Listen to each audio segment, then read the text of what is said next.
Welcome to the Widowed Mom Podcast, episode 307, Why Do I Feel the Need to Control Everything? Welcome to the Widowed Mom Podcast, the only podcast that offers a proven process to help you work through your grief, to grow, evolve, and create a future you can truly look forward to. Here's your host, Master Certified Life Coach, Grief Expert, Widow, and Mom, Krista St-Germain. Hey there, welcome to another episode of the podcast. First of all, thank you so much for the warm reception to last week's podcast. I gave you a life update that was vulnerable and talked to you about my separation, and I knew everyone would be kind. I really did, but still, it felt good to just be received with such gentleness and love and support. And especially all of my clients in my Mom Goes On program. Oh my gosh, so many nice messages. And so thank you. Thank you, thank you, thank you. I appreciate that this is a space where we can be vulnerable and we can be honest. And yeah, just thank you for the way that you showed up for me. I love that and I appreciate it. Okay, a couple of things, other things. By the time you listen to this episode, Coaching on the Couch will be over, but I'm recording this before it happens, and I'm super excited about it.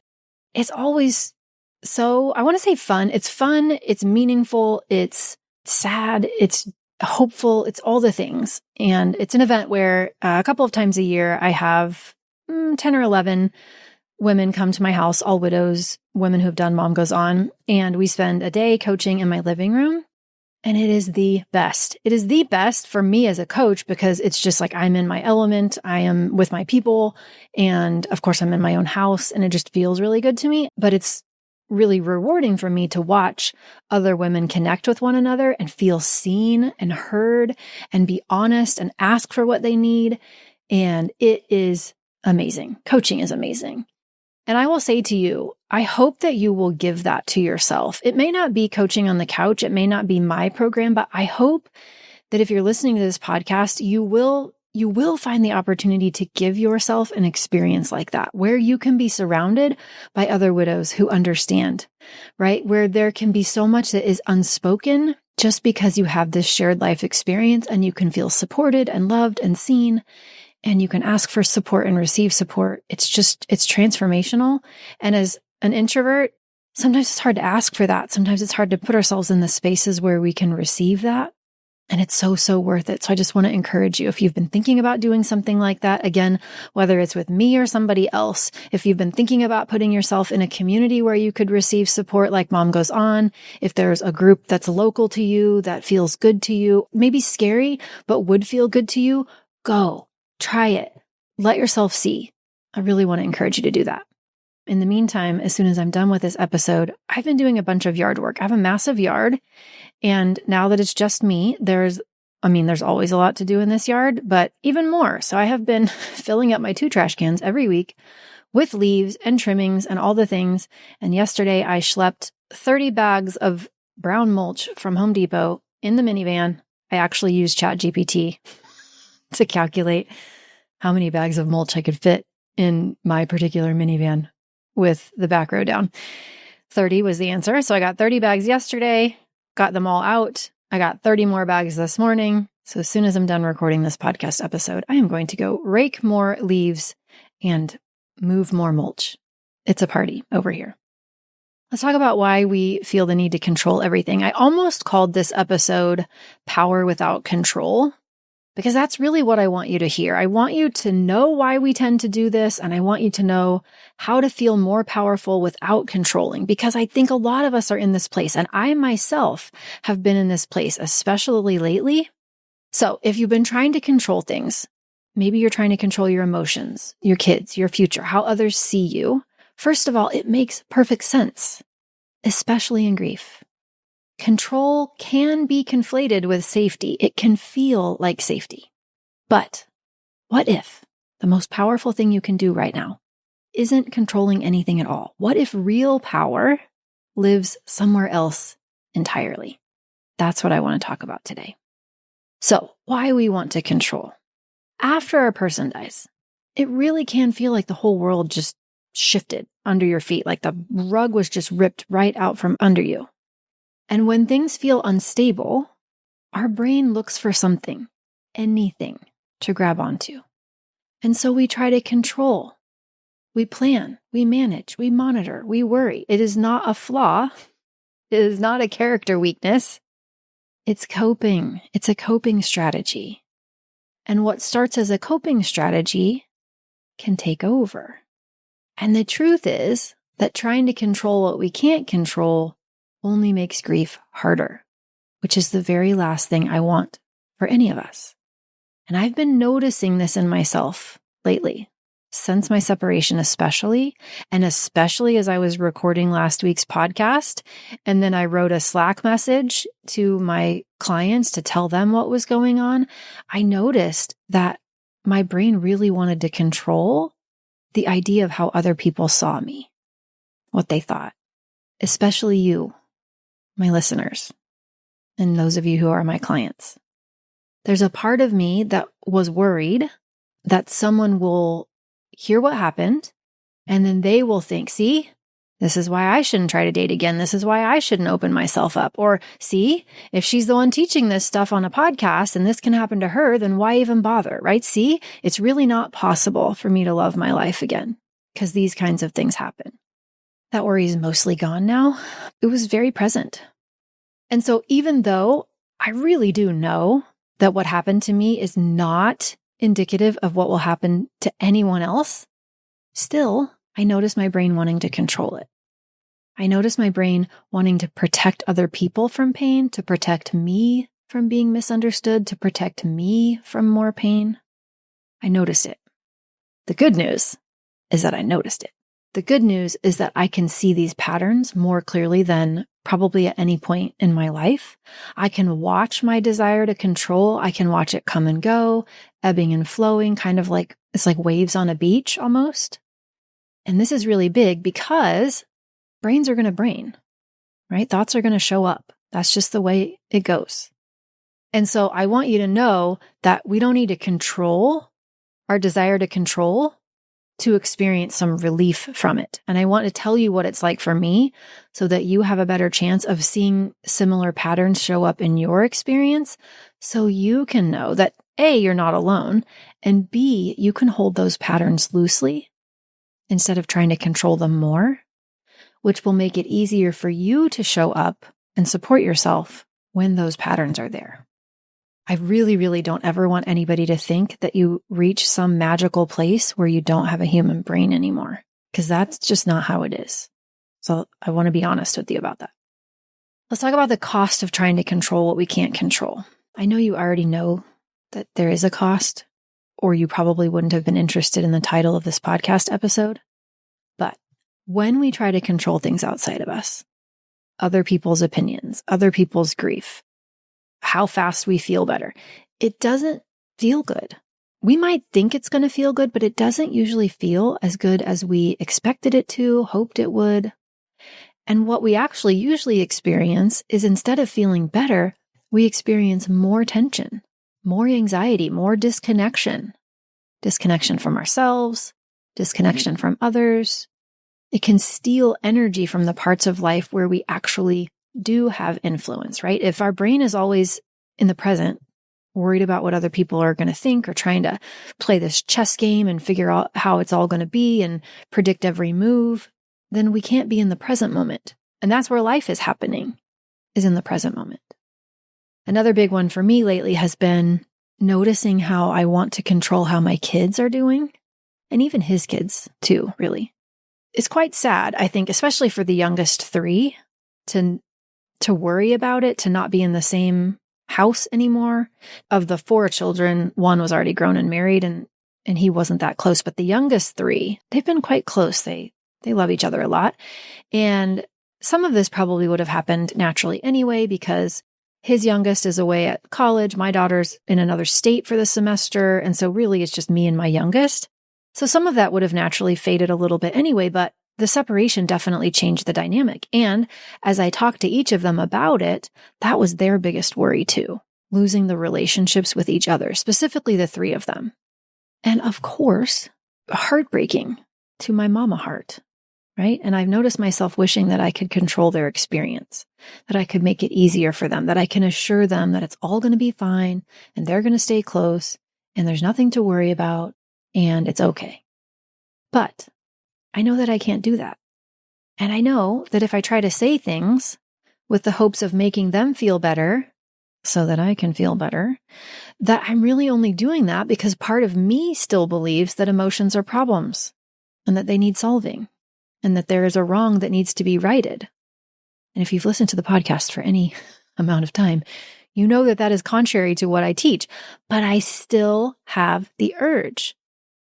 So instead, I keep bringing myself back to the reminder that these emotions, these challenges, they are supposed to be part of our human experience. Feelings are to be felt, not solved. And the last thing any of them need is me trying to make them feel better so I can feel better. But what I can do, and I keep reminding myself of this, is that I can be there to support them through their own individual experience, through their own process.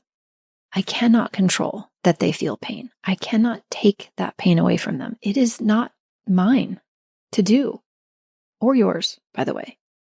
But I do get to decide and control how I show up to support them. That's my part of it. And I know that you don't like to have your pain minimized. Nobody does, right? So the cost of not knowing this, of trying to control what we can't control, is that sometimes it makes the relationships that we value even less of what we want, right? It creates distance when what we want is closeness because we're trying to control someone's experience of us or someone's experience of an emotion, which isn't well received and then creates distance. So there's a real cost in trying to control. It's also such an energy suck. Think about how much energy you might spend just even in one issue in your life that you're trying to control something that isn't yours to control. Think about how much mental bandwidth that takes you. Think about how much just brain space it occupies and what you could actually do if you had that energy back. There's a cost. There's also value in surrender.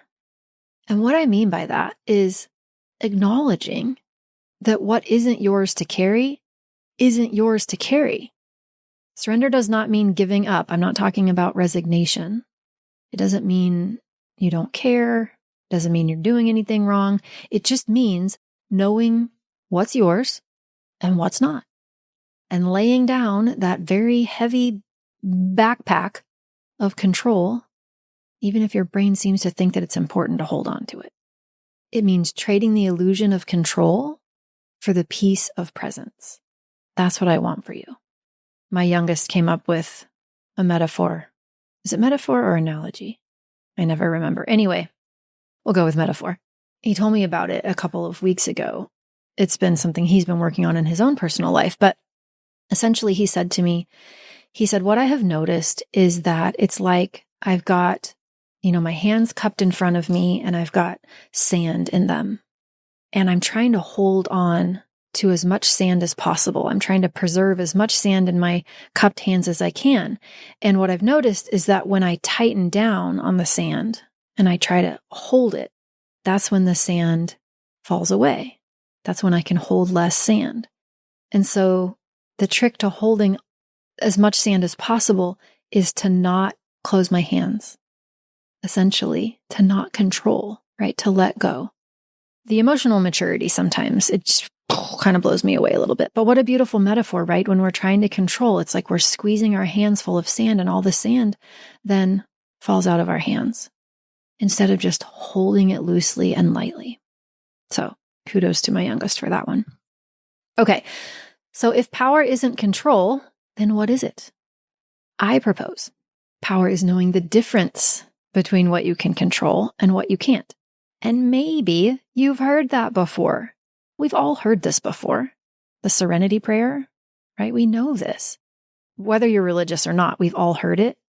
It's choosing to stay aligned with your values, even when everything else feels uncertain or shaky, right? When you can't control the other things, you can always come back to what you value and make choices that keep you in alignment with those values. That is power. This is the heart of one of my favorite formulas, which I have talked about on the podcast before. It's also another way of explaining the model that I teach in my coaching. It's called E plus R equals O. So if you remember, if you've ever listened to Jack Canfield or read any of his books, Jack Canfield wrote or co-authored, I think, all the Chicken Soup for the Soul books. And he wrote a book called The Success Principles. I think probably The Success Principles was the first time I heard him talk about E plus R equals O. And in his teaching, he credits Dr. Robert Resnick, who was a behavioral psychologist. So Canfield didn't actually come up with E plus R equals O, but he definitely made it popular. So event plus response equals outcome. Event plus response equals outcome. E plus R equals O. This is a formula. Use this. We can't change the event. The event happened. The event is always in the past. The event is never within our ability to control because it's over. So something happens. That's the event. And then what creates the outcome is not just the event, but the event plus how we respond to it. Which means, while we can't control the event, we can always control our response, and therefore we get to influence the outcome. And that's where our power is. So, your person died. That's done. That was an event. Can't control it. It's over. It happened. It was never yours to control, by the way. But we do get to choose our response to it. Who do you want to be in the face of this? Maybe somebody has an opinion about the way you're living or the way you're parenting. It's done, right? It's happened. Can't control it. It's over. It is what it is. But you can choose your response to it. Who do you want to be? What do you want to think? How do you want to show up? Maybe you weren't invited to go with your couple friends on the last cruise. That's over. Out of your control. How do you want to think about it? Who do you want to be in the face of that? Focusing on our response is what makes us powerful without needing to control what isn't ours to control. If we're focusing on the event, we're spinning our wheels because the event is over and done. If we're telling ourselves the event shouldn't have happened, it did. Viktor Frankl, my favorite quote, I know you've probably heard me say it, but it bears repeating, which is, between stimulus and response, there is a space. In that space is our power to choose our response. In our response lies our growth and our freedom. And that space, the space between what happens and how we choose to respond, not necessarily our initial reaction, but how we choose to respond, is where our freedom is. It is where our power is. Doesn't mean we're going to feel confident all the time. Doesn't mean we're not going to feel overwhelmed or uncertain. Doesn't mean we're not going to feel sad or disappointed or angry. But it does mean that we stop wasting so much energy on things we were never meant to control. It means we can show up with more peace, more presence, more grounded strength. And I don't want you to think about it as though like it's a one and done magical moment where everything clicks and you're never the same, right? It's not like that. It's a habit. It's a daily practice of asking, what is mine to carry today? What isn't?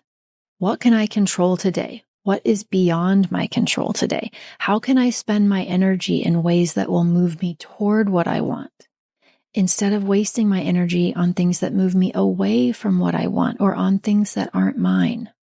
And sometimes it's not just a daily practice. Sometimes it's something we need to be asking ourselves about this morning or this hour or this minute. And sometimes it will be something that we won't ask ourselves until we've noticed we have spent a whole lot of time arguing with the event. And that's okay too. That's okay too. We can always come back and remind ourselves, okay, what is mine to control here? What is mine to let go of? So I want to give you something simple you can try this week. When you're ready, take out a piece of paper and just draw a line down the middle and label one column what I can control and label the other column what I can't. And then think of something that's bothering you, anything. Maybe it's your relationship with one of your kids. Maybe it's something going on financially with one of your friends. Maybe it's the political state of the world, anything. Don't worry about it. Just pick one thing and then start listing. What can I control about this? What can't I control about this? Then pick one thing in the can't control column and just imagine loosening your grip on that one thing, just a little. Maybe you can use the metaphor of holding sand.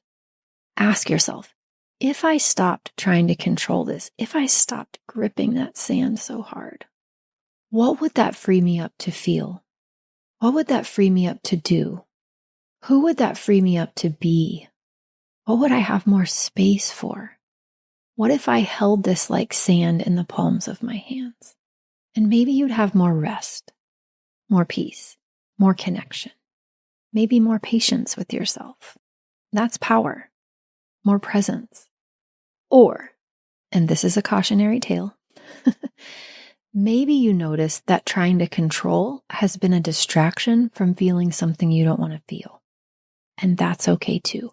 Maybe letting go of control will mean that you'll have to accept, or at least see, that something sucks and you don't like it and you have some feelings about that you don't particularly want to have. And I want to tell you that that's power too. Because knowing the truth about yourself and your experience is powerful. Knowing the truth about what is there for us, what is alive in us, is powerful. And that's what allows us to figure out what kind of support we need next, right? If all we're ever doing is controlling so we don't have to feel, we don't ever figure out how to support ourselves. We don't ever figure out how to feel it so it can flow through. It just builds up and builds up and builds up. We know that's not healthy. So you don't need to control everything to be okay. You literally can't. But it makes sense why, when life has felt out of control, that we would double down and want to control as much as possible. So remind yourself that your power is not in your ability to control everything. It's in the way you take action when you recognize what you can't control. It's in the way you come back to what you value so that you can show up as more of who you want to be. It's in your presence with yourself, even when it's hard, even when there's something you don't want to feel. It's in how you talk to yourself when life does not go the way you planned or the way you wanted. That is power. So I will leave you with a question. What's one thing you've been holding tightly that would feel good to set down today, even just for a moment? Remember, if you're trying to control, you are not alone. There is nothing wrong with you. It is just a coping strategy, but you know when it's time to let go. You know where the opportunities are. You can trust yourself to know that. That's what I have for you this week. Remember, I love you. You've got this. Take care, and I'll see you next week. Bye-bye. If you like what you've been hearing on this podcast and want to create a future you can truly get excited about even after the loss of your spouse, I invite you to join my Mom Goes On coaching program. It's small group coaching just for widowed moms like you, where I'll help you figure out what's holding you back and give you the tools and support you need so you can move forward with confidence. Please don't settle for a new normal that's less than what you deserve. Go to coachingwithkrista.com and click Work With Me for details and next steps. I can't wait to meet you.